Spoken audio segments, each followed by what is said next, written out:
Somebody asked me the other day if my mother came back to me and was remorseful and did the therapy work, would I forgive her?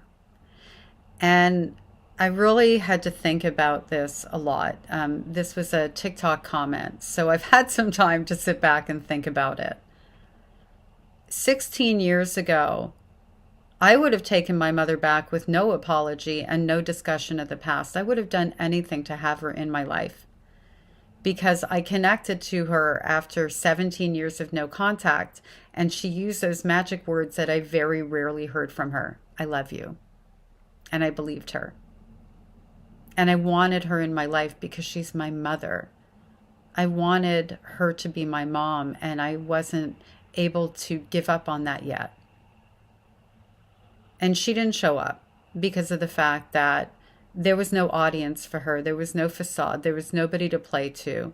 So she dropped the ball and, just literally didn't show up.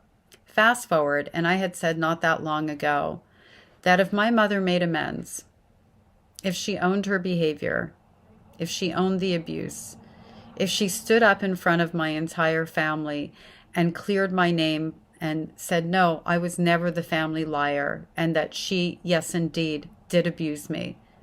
And let's kind of do a little bit of an inventory, and I'm going to give you a trigger warning.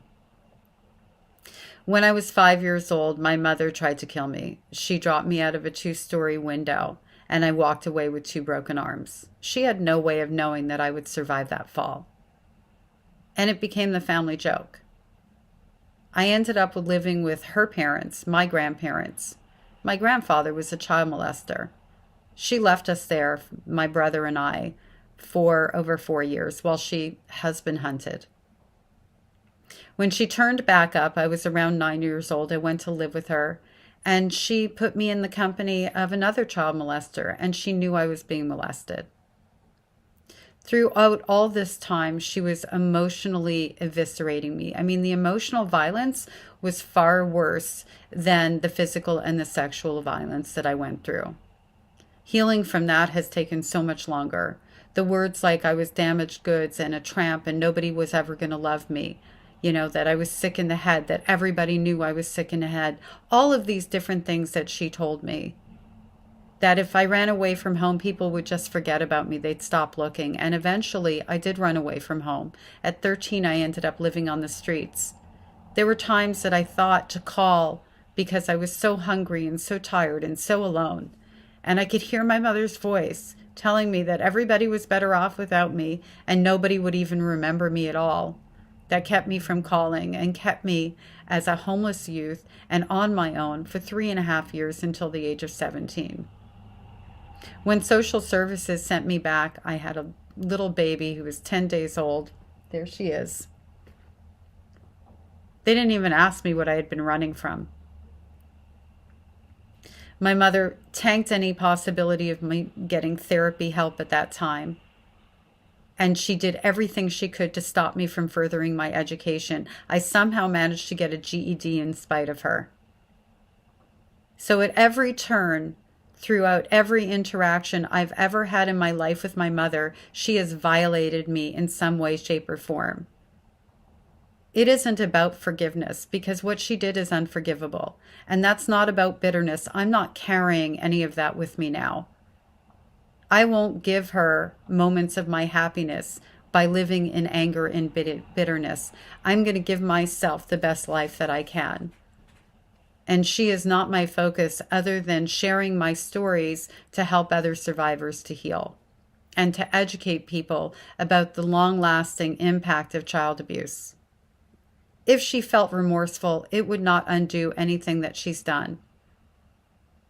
Not that long ago, I said if she came to me and stood up in front of the family and took ownership and did the right thing, I would take her back.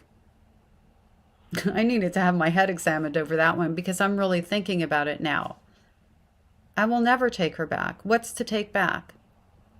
The risk of somebody betraying me and re-traumatizing me? Why would I do that to myself after all the work I've done to heal? Her remorse will never undo, and she's not going to feel it, what she did to me. And there's nothing that could happen in a relationship with her that would ever feel like love or warmth or goodness, because I would always be waiting for the real mother that she is to show up. I don't paint my life with false hope, and I don't keep people in my life that don't bring value to my life and, in fact, take value away.